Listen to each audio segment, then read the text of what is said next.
Hello, everybody. My name is Craig Booth. I'm the founder and principal of Channel Force Incorporated. Today, I am super excited to share a brief demo of Planning IQ. With me, I have two of my favorite people in channels, two super executives that are going to look at Planning IQ. I wouldn't say for the first time, maybe the second time, but I have them along with me to kind of provide some play-by-play background on their thoughts and ideas on Planning IQ, how they would use it, what they really think about it. But they are the target audience. They're both channel chiefs. So I will start with Corey. Corey, if you'll do a quick introduction, and then we'll move over to Gary.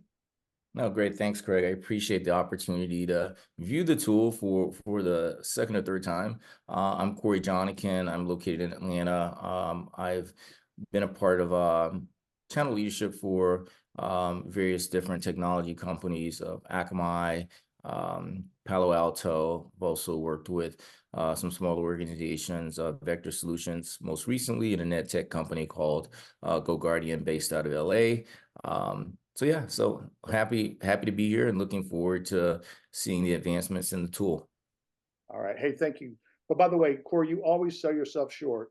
Planning IQ was actually born out of a conversation that you and I had in trying to figure out a resourcing plan. So a lot of what we're going to show today was something that came out of our conversations. And Gary is actually a member of the board of directors for Channel Force. So Gary, I'll pass it over to you.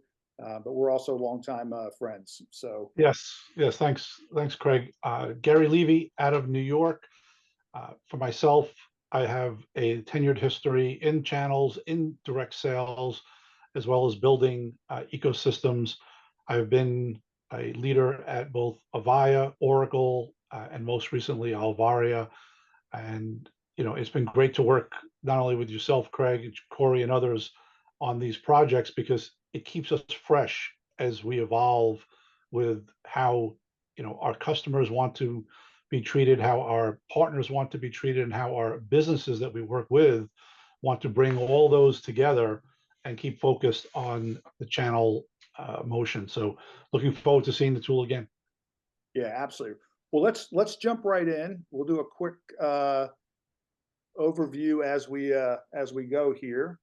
Let me find it up here. So I'll start with the welcome screen out here. So let me give just a quick overview. What is Planning IQ, and why should anybody care about Planning IQ? So really, one of the biggest challenges that the traditional channel account leader or the channel account manager is dealing with is an execution plan at the partner level and an execution plan for how they're going to make their number or exceed their number for the year. So all of us as leaders, we've all assigned quotas to people downstream.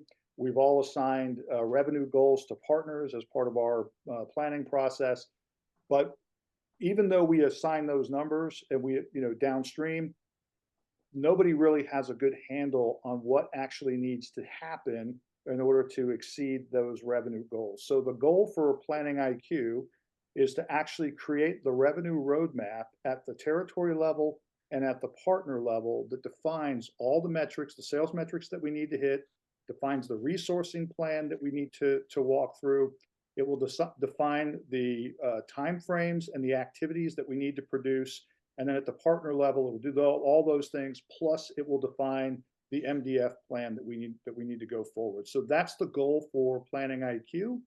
So I'll pause there. Any thoughts or comments? I'll start with Corey, and then I'll go to Gary.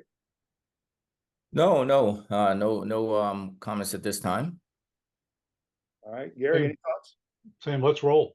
All right. Okay. Hey, so guys, this is the first screen that we will come to when you come into Planning IQ, and Planning IQ is based on a methodology that where we're moving our the production unit of the channel from the partner downstream to active sellers and target accounts. So as we go through this tool, you're going to see a lot of the metrics sort of mapping out to that. But the first thing that we do in this tool is we define a set of solutions. So as we move into the solutions here, there's a box that will pop up. We will name our solution, whatever we want to name it. NC1 is what we have here. We will put in the average deal size. We will work through the sales cycle for that solution. How long does it take to actually produce, a sale? And then we want to put in some metrics around the engagement. What's our target engagement rate, or what we believe our engagement rate is for that solution? What's our conversion rate for that solution? Meaning, once we have a meeting, how many of those meetings transition to a quoted opportunity? And then from there, how many of those quoted opportunities actually close? So we need to sort of define the values and the metrics around the solution. So that's the first part of the tool. From there, we really need to start thinking about our revenue plan, especially in the channel.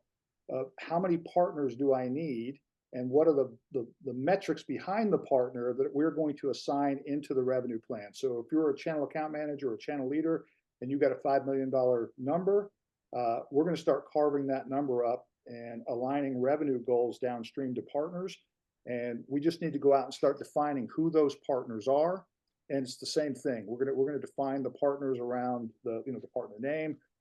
There are two ways that we go to market. We go to market with partners either through a structured target account planning process, or we go through to a set of market development activities. And those market development activities can be, email, outbound email. They can be, inbound leads that we're looking for. They can be events, and we can rename any of these things. There's total flexibility here. But part of what we want to do is we want to start assigning how much of the quota is going to be aligned to, each activity. So as we map out the quota that we're assigning for that activity, we're mapping out the engagement rates for those activities, and we're mapping out our MDF price per lead. So what are we going to pay the partner based on the lead that they bring in? So once we've defined those things, now we can start going in and defining our revenue plan. But before I go there, let me pause for those two things. Yeah. Any comments or Yeah, questions? let me make one comment, Craig. I just want to make sure, because maybe if you work for large organizations and you have a lot of experience, or you've had your channel in place for a while and you have a great channel sales ops teams, you may have a lot of that information that in the prior screen that you had before. But if you're working for a new organization, channels fairly new, you may not have some of that. You may have to make some estimations on some of those numbers, and that's okay. A lot of it, maybe the direct team has it and you can take those numbers, but some of it you won't. So I would just I would hope that people wouldn't be discouraged if they don't have some of these numbers to plug in right away. Yeah, and you bring up a really good point, because part of what's going to end up happening when we build these plans, we're going to build the revenue plan to start with, and then we're going to sit down with the partner.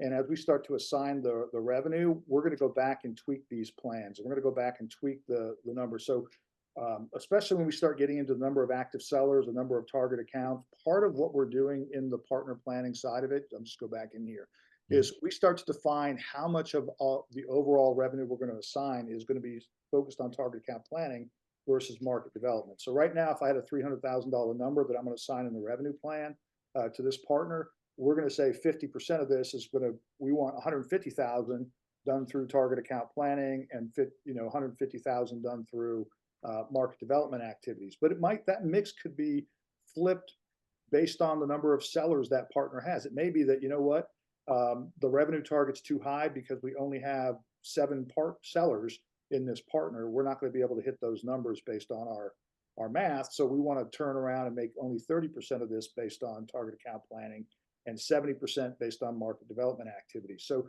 there's going to be give and take with how we build the plan, and that's a great point, Corey, in that. So it becomes, each area is different, right? Yep. And each seller is different. And it's so important because you have account managers who have both a direct and an indirect goal potentially, or just an area that they're trying to work through.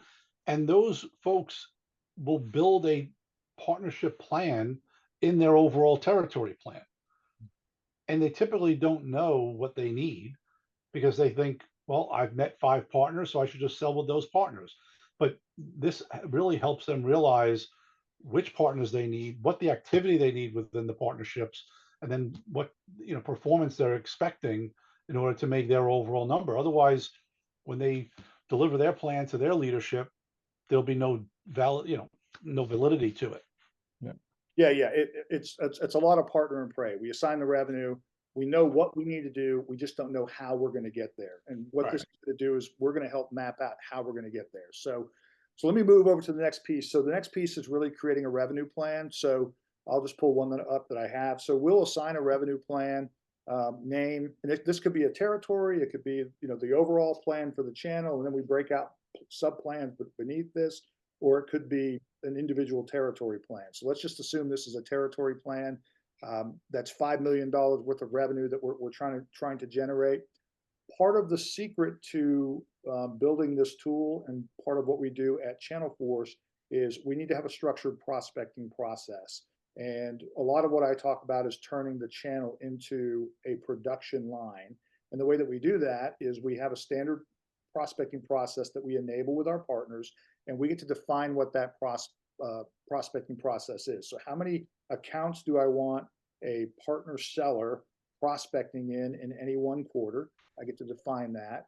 I get to define the engagement rate I'm going to have with that partner for the year, or that seller for the year. So how many quarters of his time or her time do I think I'm going to have throughout the year? And then how many target personas am I asking them to go and prospect in within an account? So now that we've defined the prospecting process, we're going to start defining the number of active sellers that I want my channel account managers managing on a quarterly basis. We're going to start defining the average number of active sellers we're trying to produce within partnerships. Here, we're going to look at the pipeline revenue from last year that's going to show up this year and what quarter we believe it's going to show up in. And now we're going to start assigning solutions to our plan. So those solutions and those products that we defined before, we're now adding them into the plan, and we're adding the quota percentage that we want that solution to take up of the revenue. And now, same thing, we're going to start adding partners that we've gone through and positioned in here, and we're going to start assigning revenue numbers and quotas to those partners. Shouldn't say quotas, but revenue goals to the partners. And we can add as many partners and as many solutions as we want to the plan. So once we've done that and we save it, we can now go in and start pulling up that revenue plan that we went out and produced. And the tool now builds, how many partners do I need? So we had just assigned 3 partners. I now know I need 5.1 partners in order to hit this number. I need to go back in, find 2 more. I'm going to add those 2 partners to the revenue plan. I've got 76.6 active sellers. And for those of you listening, sellers for us, whenever you hear the term sellers, that does not mean partners. That means individual sales reps. So I need 76 or 77 partner sales reps running our prospecting process within the year to make this number. I need to define 613 target accounts to make the number. So what we've got is we've got a set of reports that will generate down below that tell us how many accounts we need, how many outreaches, meetings, opportunities needed for every single solution that we defined. So this is sort of a yearly view. I'll pause here for a minute. Any comments or thoughts on this? No, I don't. I just I think it is defined in one of the prior screens, but just you mentioned it and gave the definition of active sellers. I think that's always a question that's sort of if we're passing this report on, someone would say, leadership would say, well, what is an active seller? So I think it's defined in the previous screen, but it is the active seller. We actually define the active seller here. So we are building what we believe an active seller is in this input. So an active seller, they could be prospecting in 4 accounts, 10 accounts. I have one of my clients that's using this for their SDRs. They want people prospecting in 60 accounts per quarter. And that's what they're qualifying as an active seller. Again, those are SDRs, not partner sellers. Okay. But so we're defining that, and we can define what that looks like. So this is the summary screen. As we go through, it starts to build our resourcing plan. So how many partner account managers do I need to go and hit the $5 million revenue target based on the metrics that we've put in? How many active sellers do I need? How many production units, meaning a single partner seller within 1 quarter running our prospecting process? We have to do that 153 times in order to make this number. This starts to break down the KPIs by solution. We start to break out by quarter what we have to actually do. So how many outreaches do I need in each quarter by solution? How many, opportunities do I need to generate each quarter by solution? How many meetings have to be generated, and how many deals have to be closed? So all that gets mapped out by quarter. The same thing with the seller units. How many sellers do I need each quarter in order to hit the numbers? So we know what we're doing within the quarters. How many partner account managers? My expected revenue by quarter gets broken out. So this becomes the revenue plan that we're putting in place, and that we're building to that plan. And when I go to the partner side of it, I get to go back to those partners that I assigned, and now I've got the partner level metrics being mapped out. So before we had how many partners we needed, how many active sellers, how many target accounts. Now we're going downstream, and this is telling me how many active sellers at that individual partner do we need to generate, how many target accounts do we need to find at that individual partner, and then how many outreaches. And remember, we were breaking up the revenue by target account mapping. So in this partner that we assigned 60% of our quota to, 1.2 million of this, we're expecting them to go out and generate through account mapping. But we still have market development of 1.2 million because we did a 50-50 split. And now we're going to start to break down, what's needed on the market development side. So how many outbound emails do I have to run? How many people do I have to put through events? How many inbound leads do I need? And we're going to break out all those metrics. We're going to break out all the MDF funding based on the number of leads that we need to produce. Going back up into the target account planning, we're going to map out how many account engagements do I need and target accounts do I have to map each quarter, and run the prospecting process within those accounts. So now we have a plan that we can literally go out and build our plan at the partner level, down to the activity, down to the time frame, in order for us to hit the metrics. So this is what Planning IQ is. This is what the tool does. I will pause here, stop sharing. Let's just go to some general comments by folks. Any thoughts or comments? What I really like about the tool is that it helps in the conversations cross-functionally as well, because you're working with marketing, you're working with the CFO team, you're working with the social team, you're working with the sales leadership, and to be able to show folks that your plan is not just onboard a partner and train sellers and work with sellers. The plan involves bringing in the revenue from MDF funds. The plan involves extending how many meetings you need, what touches you need, and what type of media you need for those touches. And it can be manipulated in any way, as you see on the tool, so that you can change your programs to match what your goals are. So that, to me, would have probably saved a few conversations over the years, no doubt. Yeah. No, you're absolutely right. I believe it just really gives us a structured approach. I mean, too many times what we've done is based it on average growth over the last 3 years, and which partners are bringing in the growth, and we build our plan on that. Actually, we're probably given our targets just based on, oh, you grew 28% last year, you're going to do that this year. Well, there's no new products. There's we've exhausted the base.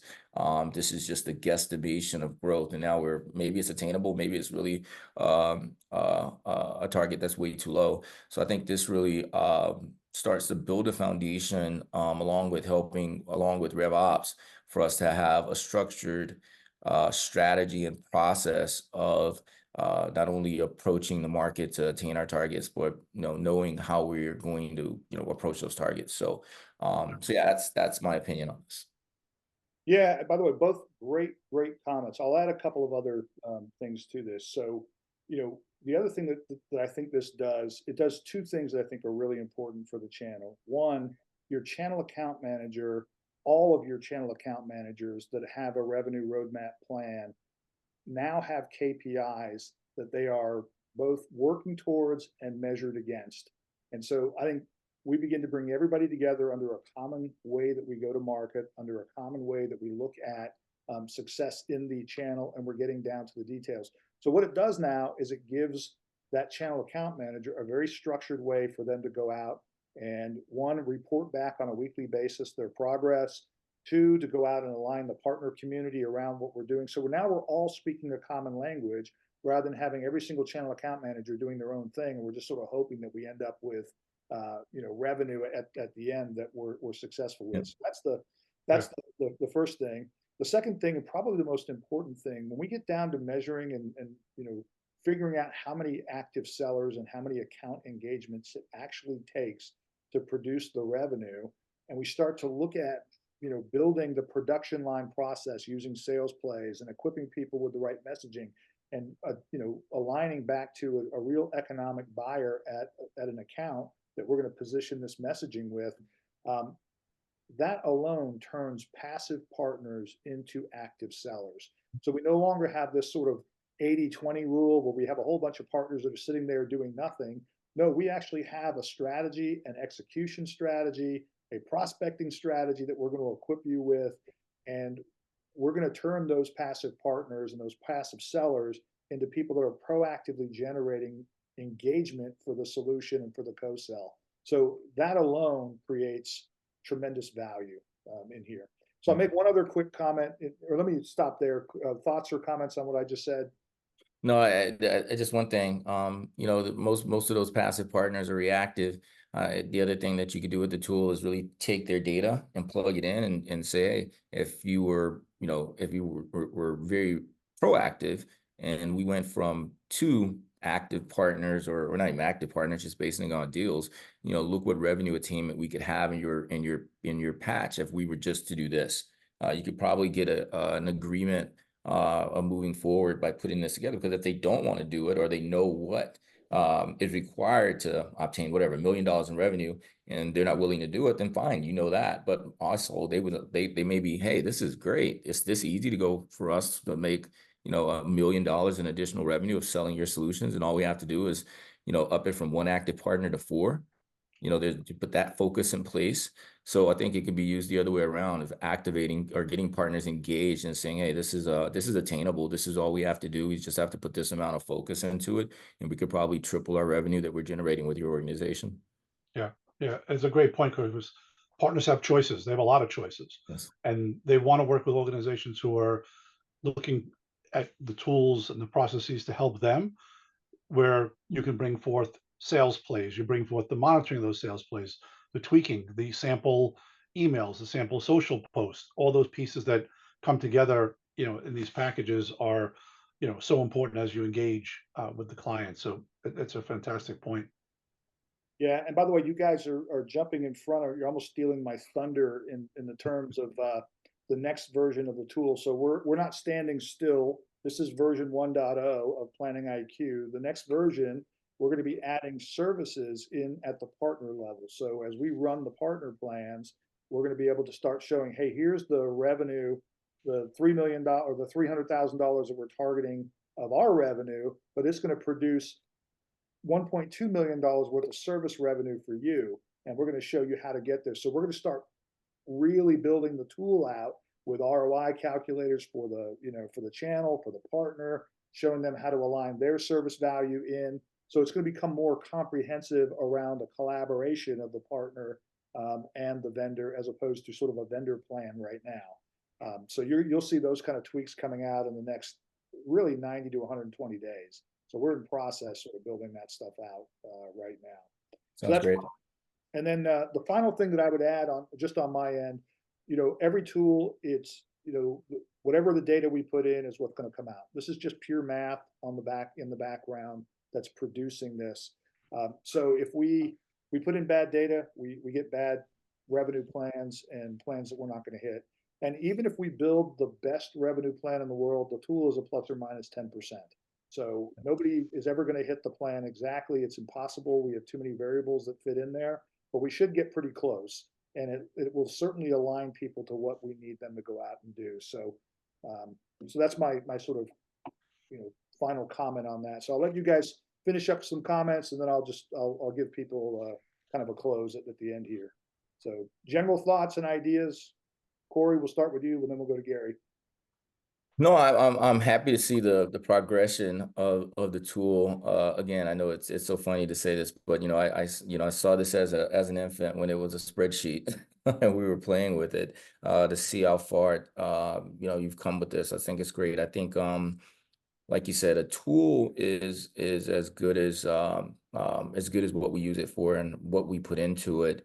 So for me, in my everyday business, I think is going to be something that's going to help me tremendously, from building the correct KPIs, really understanding what it takes to get to the target, and helping my leadership understand, activities, resources,